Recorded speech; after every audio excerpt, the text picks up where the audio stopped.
Hi, Alba. It's Ed Tyll. We're live on Starcom. How are you today? Hi, good, great being with you here today. Good. Well, people all across the country, I think, are like me. Can't wait to ask you about hypnosis. Okay. And I've been telling people that you are a hypnotherapist and with at least 2,000 clients that have changed personality traits. And I know we're going to talk about a 21-day personality makeover, but I think everybody has the same question about hypnosis. Does it work? How do we know it works? And for those in the audience like me who've attempted to be hypnotized over the years, what should we have noticed if it was really working for us? How does the patient or the client know that they're actually getting hypnotized?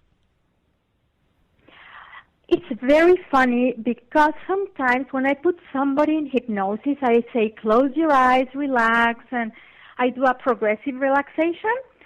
Sometimes they say, like, they come to me because they want to stop biting their fingernails.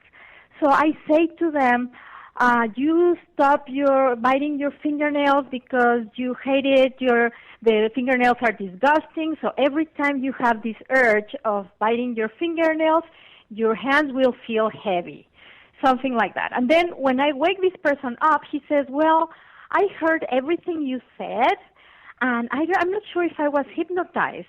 So I say, well, let's see what happens after.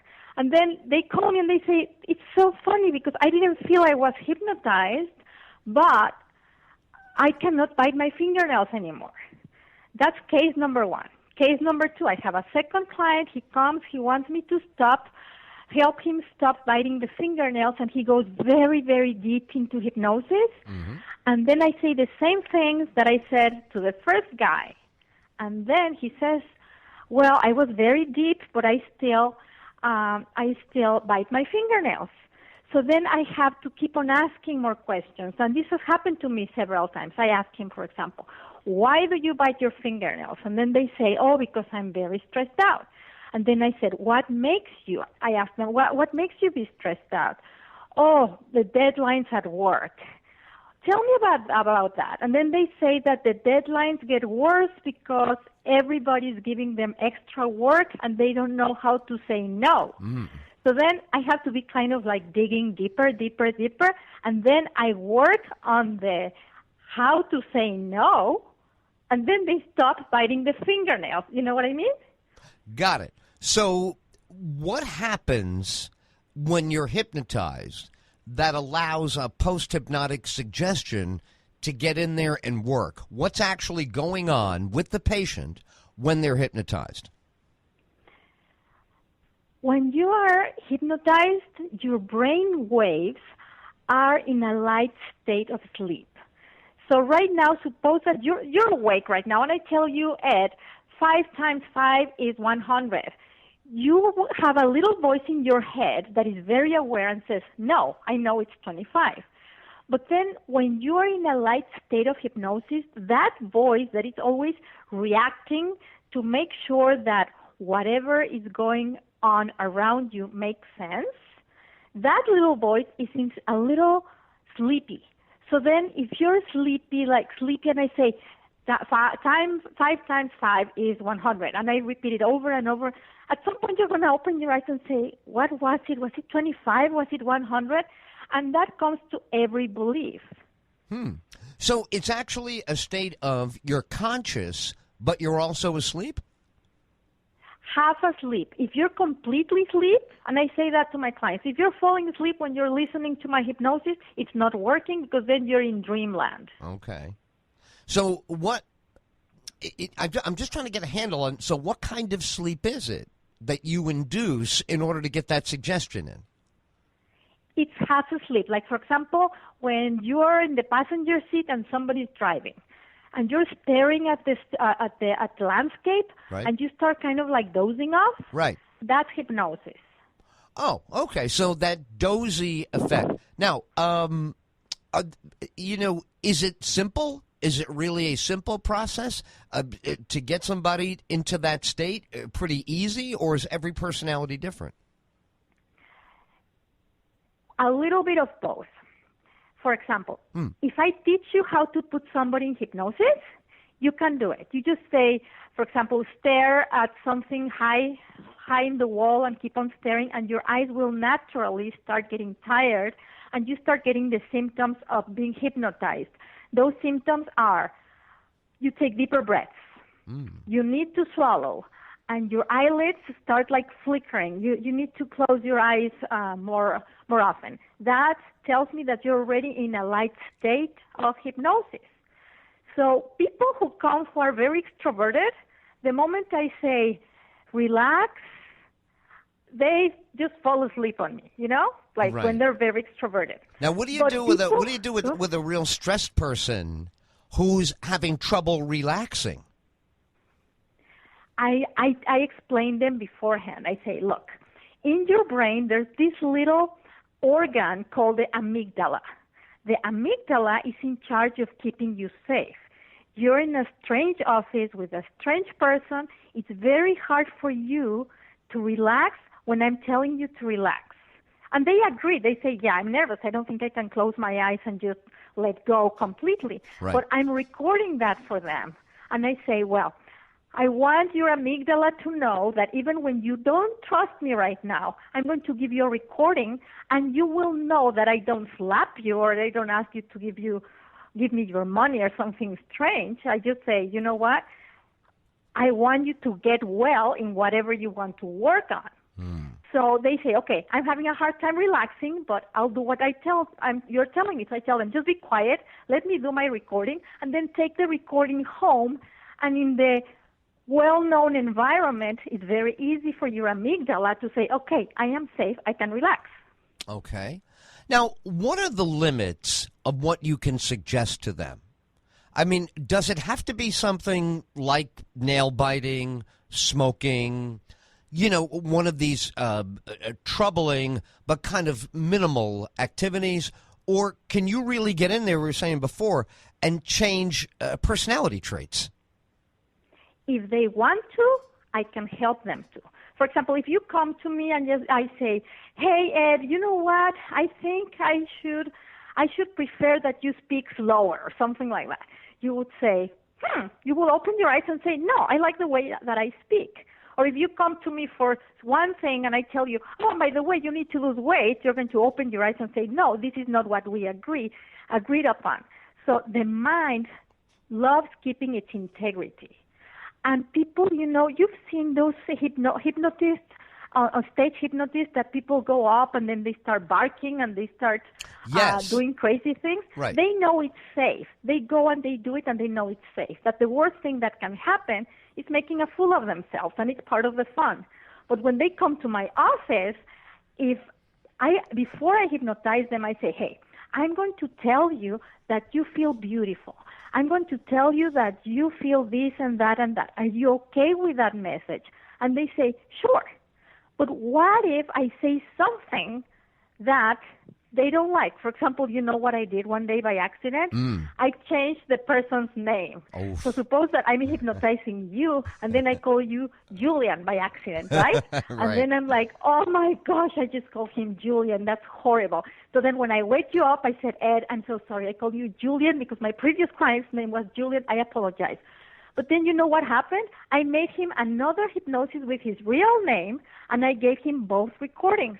And he said that he stuck to the Julian one because that one, for some reason, worked better. That's so funny. The mind never stops surprising me. That's funny. So let me ask it this way, right? Let's say somebody has a real problem with somebody at work, right? They're really just not getting along at all. And every night when they come home, say, I don't stand up to this guy. I should tell this guy what's up. And each night they get angrier and angrier. Could hypnosis say to them, listen, don't just tell him off. Go punch him in the nose tomorrow. That's what you want to do. Don't you want to punch him? Yes, I would love to. But could you get them to do things that are not good? Oh, that's hard because nobody has ever asked me that. Right. What I do, I don't think I could make you do something that you wouldn't do drunk. So if you're not the kind of person who you're drunk and then you punch somebody, probably I couldn't. But I could make you behave in a way that you would be proud of. I had a client that actually he was very high level, like a professor in Stanford, and he was telling me that he cannot stand his boss because it was a horrible, horrible woman. And then in the hypnosis, I made her boss. I said, every time you think about your boss, you're going to think about a witch driving on a broom in Halloween and laughing hysterically because he said that her laughter was horrible. Right. So then he said, you said that to me, and every time she starts screaming, I have to hold back my laughter because I cannot stop thinking about what you said about now she reminds me of a witch flying around the office in her broom. That's so funny. So but I just does that have to perception. be right? Does that have to be in line with their personality, though? In other words, if they are the kind of person that would, be able to laugh, you're just helping them access it at the right time. Or if they're the kind of person that never laughs, can you really, with a post-hypnotic suggestion, get them to use laughter even though it's not a big part of their personality? I always ask them, when I hypnotize somebody, I don't tell them, oh, I'm going to surprise you with my words. I usually say, for example, I'm going to call you a masterpiece in my hypnosis. What do you think? And I had a client who said, oh, no, I would hate that. It reminds me of a yoga teacher to New Age. I don't want you to say masterpiece. Oh. So I said, what do you want? And he said, I want you to say CEO of my life. And I said, good. So then in my hypnosis, I say, you are the CEO of your life and this and that. Then I have another client and I say, okay, how do you feel about me telling you you're the CEO of your life? And she's like, no, I hate CEOs because they're so bossy and sometimes whatever. And I say, what do you like? Do you like Masterpiece? And she's like, I love Masterpiece. So I have to ask them, what do you think about this concept? What do you think? And worst thing that can happen is that I put in the hypnosis something that they don't like. Mm-hmm. And sometimes it does work and sometimes it doesn't work. That's why they come back. They come back and they say, I really like this, but I didn't like the part in which you said that people are friendly like dogs. And I'm going to change that. So it's like trial and error. Alba Alamillo is our guest, hypnotherapist, author, and speaker, having helped at least 2,000 clients change personality traits that gave them trouble. So when you use that number 2,000, should that represent pretty much everybody, or is hypnotism 75% effective, 50%? What number, in your mind, just how it feels to you, of people you've attempted to hypnotize have actually been hypnotized? I think everybody's able to be hypnotized. So let's say that 95 have been able to be hypnotized, but helped with their problem. That number goes down to 90 or 85 because sometimes I don't get to the core of the problem. Right, and that's only if they share with you, right? Sometimes people hold back, right? And if you don't know the core. All right, so here's one that really was provocative for me. Tell me. You can do a personality makeover in 21 days. Because I know millions of people I would like to order this for.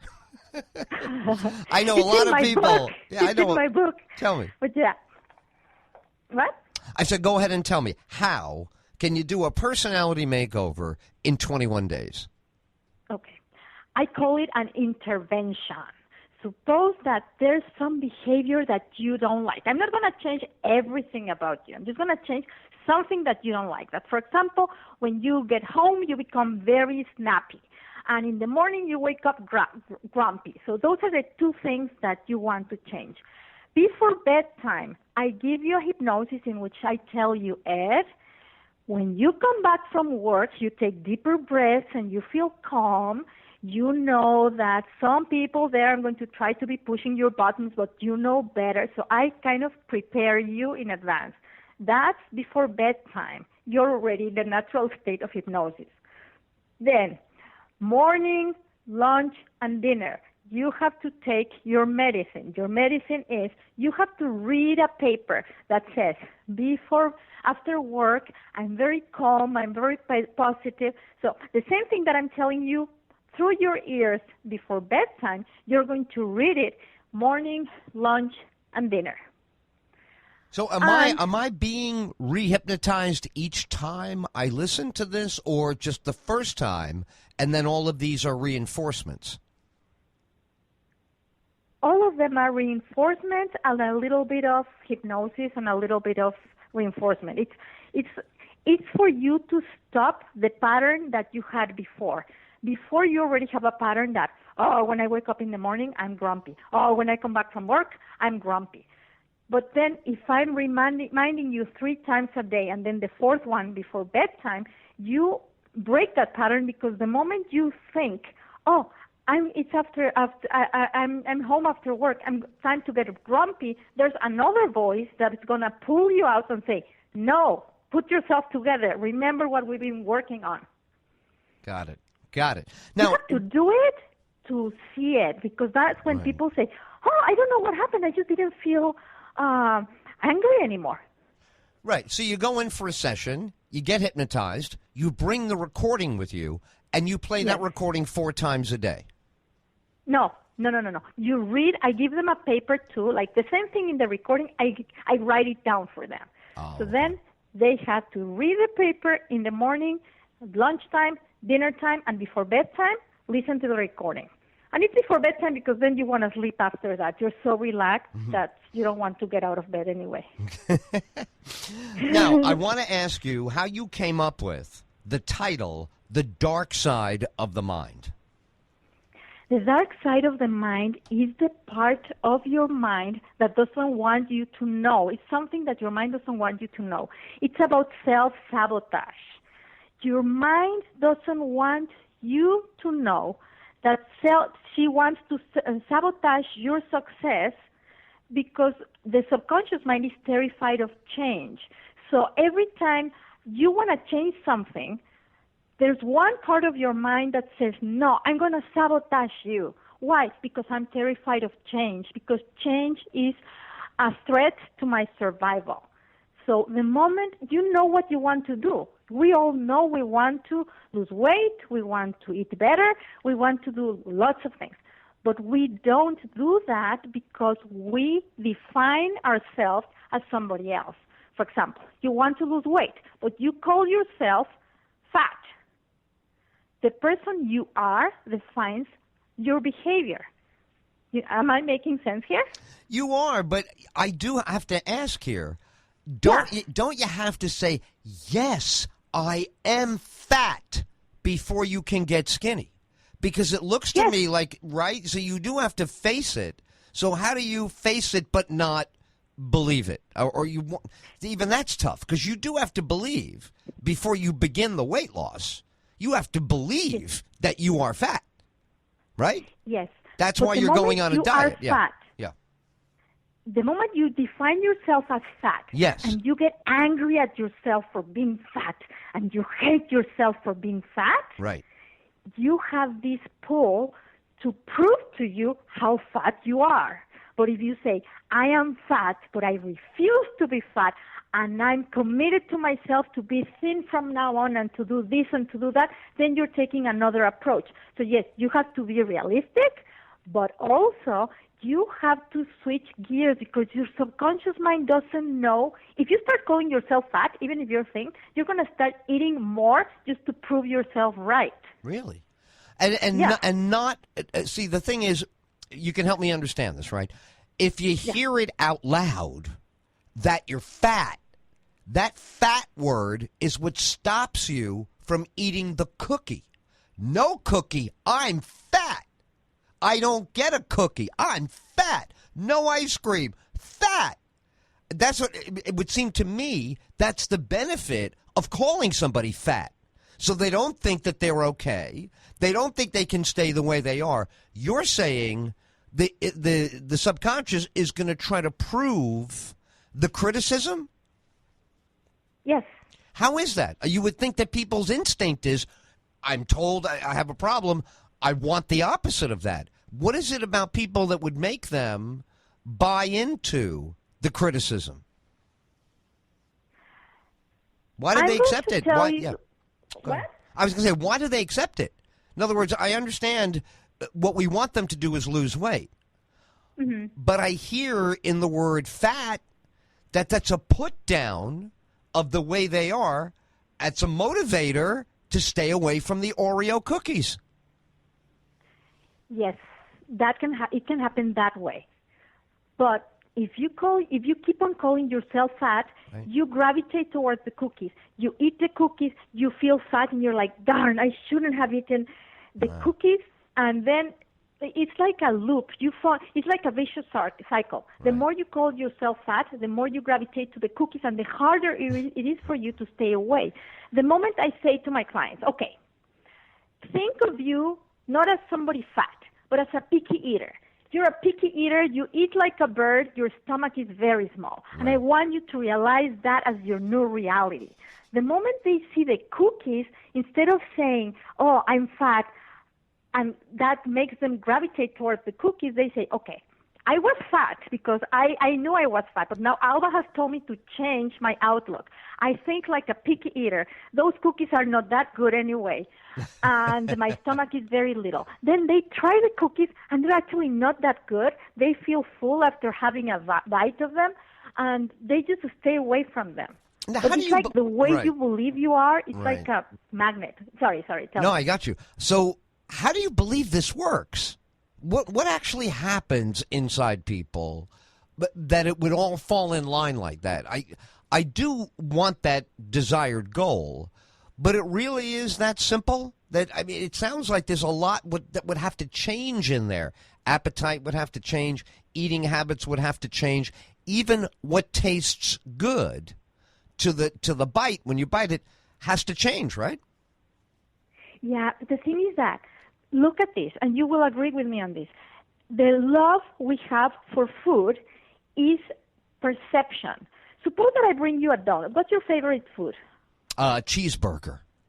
So I bring you a cheeseburger, and you're like, oh my gosh, this is a yummy cheeseburger. Right. And then I tell you that I saw a cockroach inside of that cheeseburger.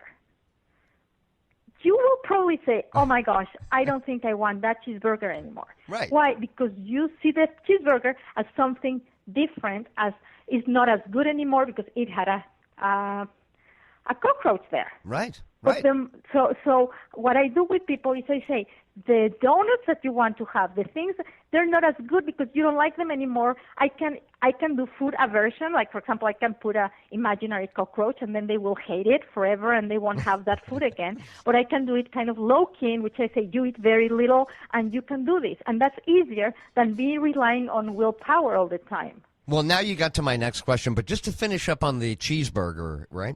Okay. If you tell me there's a cockroach in a cheeseburger, all I want to do is get another cheeseburger without the cockroach.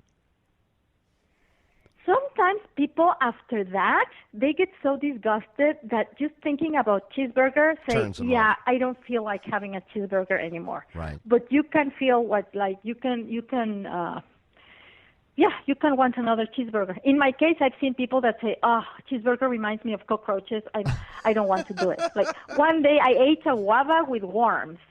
I was just enjoying the guava, and I saw a lot of little worms eating the guava. I said, that's it. That's it. Because done. we're wired as animals to stop liking the food that might kill us. I hear you. By the way, if you're just joining us, Alba Alamillo is our guest, hypnotherapist and the author of The Dark Side of the Mind, Stories of Love, Courage, and Transformation. All right, you touched on it in your last answer, but it's a very provocative topic. How willpower, it says here, willpower, when you rely on it, you will see your goals fall apart from willpower. Now, we were always taught willpower is a good thing. You got to be tough. You got to be strong. You got to endure. You can't expect everything to work the first time. How does willpower actually not help us at all? When does willpower become a problem? Willpower is 15% of your total mental power. It's located in the conscious mind prefrontal cortex. The limbic system is in charge of your subconscious mind, and your behavior comes from there. So if you want to, you go to the doctor and the doctor says, you know what, you have high sugar levels. And then you say, okay, I want to stop eating sugar. Your conscious mind says to your subconscious mind, I want to stop eating sugar. And the subconscious mind opens the files of your history of sugar, in which you remember as a little kid, all birthday parties, all hugs and celebrations. You associate all the sugar, candy, and cupcakes with happiness. Happiness, and love. celebration, right. Then willpower says, I just went to the doctor, I need to stop eating sugar. The subconscious mind opens the files and say, all I see here is love and hugs and kisses. I cannot help you. And then the willpower says, the doctor says I need to stop eating that. And then the subconscious mind says, no, because I don't see that your survival is threatened. And then the conscious mind says, fine, I'm going to use my willpower. Then the subconscious mind says, good luck with that, because the moment you say, I don't want to eat sugar, for some reason you want it more. That's why everybody registers to the gym at the beginning of each January, and by mid-February, everybody's not going anymore. Right. Have you noticed that? Yes, I have. Now, I've always criticized those people and say you have low self-esteem. You have bad character. You are your own problem, is what I always say to these people. I guess what I'm not convinced of yet, but I'm starting to get there.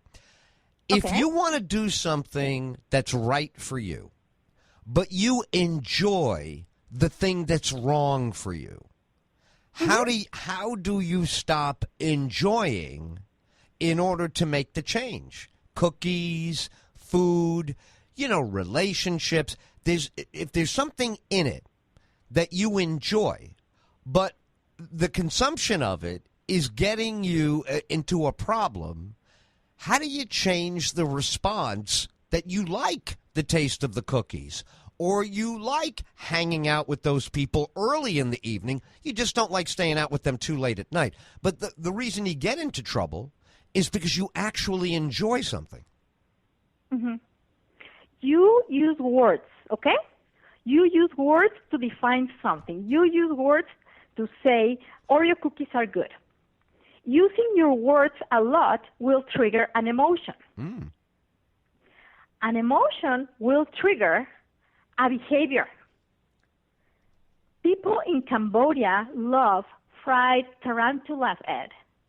You know what? I read that, and they sound terrific, but why do they like them? Because they say, oh, this is a tarantula, try it, it's good. But we are conditioned not to love tarantulas because it's not part of our culture. The more you say you love an Oreo cookie, the harder it's going to be for you to stop eating them, because it's going to be a huge sacrifice. But if you change your words, and those are the things that I do in hypnosis, I give words to read and to hear.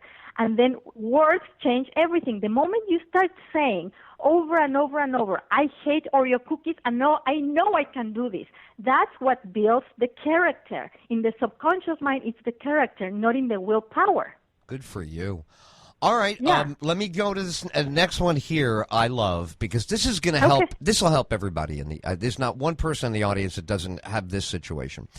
Whether at home or at work, people around you get under your skin. They annoy you. And the first thing you hear most often in society is, well, you can't change other people, so you better change yourself. And I've never liked that advice. I say, no, I think I'm fine. I would like to change them. They have the problem. Why should I adapt? They're wrong. I'm right. So when you face someone who you need their behavior to change, there's very little hope among people that you can change someone else's behavior. That can be done. You can change the behavior of others. Oh, yeah, you can change the behavior of others by setting, if they're abusing you, if you're the victim, you have to change that in order for them to stop stopping all over you. But if you, for example, if you hate the new highlights of the secretary of your office, you hate that she just did it purple, and you're like, oh my gosh, that's disgusting. You cannot change that. Then you have to change your response to that. But if she's bugging you, you can say, hey, you leave me alone. These are my rules. I'm working right now. Please go away. That's what kind of change are you talking about? Let's say you got a loud person in the office, and you're like, dude, you're just way too loud. Keep your voice down. On the phone, talking to people in your cubicle, keep your voice down. Now, by the third day, you resent them because they continue, and they know you're going to come over and tell them to lower it, right? They know that they're still there, but you feel like, you know what, they're using me now. I've told this guy 5 times to lower his voice. If I go over there with number 6, I'm going to dump that garbage can right on his head, or maybe I'm going to fire him. Maybe I'm going to throw him right out in the street. Now you got no job. You don't want to lower your voice. So that confrontation rarely works, right? That's not very helpful to confront, but it is the way you feel sometimes. You get fed up, say, I told this guy 1, 2, 3, 4 times, not getting the message here. So what techniques could I possibly use on somebody who's loud or someone always talking about their personal life at work? Oh, let me tell you what I did all weekend. No. Let me tell you about my softball game last night. No. We're here to work. Nobody cares about your softball. Nobody cares about what happened in your backyard. We're here to work. What kind of techniques could we use on people who are loud or self-absorbed and they don't get what they're supposed to do, and you're not having any success by admonishing them? Okay. This is not as a hypnotherapist, but as a dog owner, okay? Okay. You reward good behavior. For example, if this guy hates you because you've been bugging the heck out of him about his noise, his voice, he will do anything to drive you crazy because he doesn't like you. But what if you find out that he loves Oreo cookies and one day he remembers to be quiet and you say, hey, dude, thank you so much for being quiet. Here, I have some cookies for you. I got you. So if they don't like you, they won't want to help you. That's for sure. You'll open up the reward dynamic, right? That they will actually get a reward, right? Okay, good. Mm-hmm. So let me ask, as we wrap things up here, certainly... Yes, go ahead. I know, it went by so fast. But this is a good question. This will take a few minutes. Okay, tell me. One of the toughest dynamics for people to deal with are the family that they inherit by getting married. You have a mother-in-law, a father-in-law. You may not like these people at all. They don't mean anything to you. All you want is your wife and you at dinner, but they are privileged, right? They can pop in, they can visit for the holidays, and you feel you have very little power to do anything about their behavior. Can you affect change in a quasi-family member like that? Yes, as long as they don't, like if they invade your house, like I've seen people that their in-laws stay in their house for 6 months at a time. The woman has the power to say, you know what, this is my house. They can stay only 2 weeks and only if they behave like that. And it has worked. I have seen it over and over and over, and I had that in my family. So, yes, if you stick to your guns and say to your husband, you know what, this is not okay, this is my house, the parents-in-law sometimes are abusive and a little, they get on your nerves, but they want you to like them. So if you say, hey, this is my house, this is the way people come in my house, we eat at this time, they might try to test your limits like a toddler. Right. People who are like that are like toddlers. But then if you stick to your guns and say, no, they end up understanding. Because I have seen that evil mother-in-laws end up becoming sweet friends to their daughter-in-laws. Wow. So you've seen a lot of success, haven't you? You're someone who's really witnessed a lot of human change. Yeah, and I have a lot of clients with horrible mothers-in-law, so yes. All right, so here's a tough one as we say goodbye. Okay, give it. Here's a tough one. What could you do to change Donald Trump's personality? Oh, I don't know. I don't know. I don't know. It's Well, maybe it's not him. Ego. You know, he has a huge ego, and he doesn't even want to change that. I would say, be a little humble, man. But I don't know. He's so funny, the reason I bring him up is he's like so many successful people in America. When you have a certain amount of success, you're not so worried about other people's feelings. You know what I mean? So if a person like him, or a CEO or an actor or somebody who's very, very successful, if they don't want to change, their spouse or their coworkers have very little hope to change them, or even though they don't want to change, there are ways to get them to change. Alpha males are very hard to change because they are like territorial. Yes. They usually hook up with women who are very, very low-key, and they put up with that. But, for example, they have a son, and the son is weak, and the daughter-in-law is alpha too. They're going to be butting heads forever. It depends on their personality type. But usually, one CEO doesn't get along with another CEO because they're very, very territorial. How do you save that? You say, you know what, you stay away from this. These are my boundaries. For example, if I was the mother of Donald Trump's grandchildren, yes, and he adores those grandchildren, I could say, you know what, I know you love seeing these little kids. You have to behave to be here. You want to see them. You have to see what kind of thing they want from you. Mm-hmm. No sex for a week. But if we said to him, you're going to have to be kinder and gentler, and he's like, no, I don't. That's why I'm the way I am. I think this is what I'm offering to people. That's probably not going to change an alpha male like that. There's something in all the negotiation books called win-win or no deal. Yes. You know? Right. Either you listen to my rules, you're welcome to my house. You don't listen to my rules, sorry, but I don't want you here. That's it. And that's a no deal. Awesome. Well, Alba, I can imagine your friends and your close acquaintances, your coworkers, all these folks, they must feel very lucky to have you around because you oh, my gosh, thank you. You probably get a lot of requests for help when people know you're so good at this, right? I do actually. All my friends come to see me, and I have the vote of silence. So no, neither one of my friends know that all of my other friends also come to see me. Oh, so you see them without them knowing it. That's beautiful. Yeah. Hey, congratulations on the book. The book is The Dark Side of the Mind. The website is mindyourdestiny.com. And our guest has been Alba Alamillo. Have a great day now.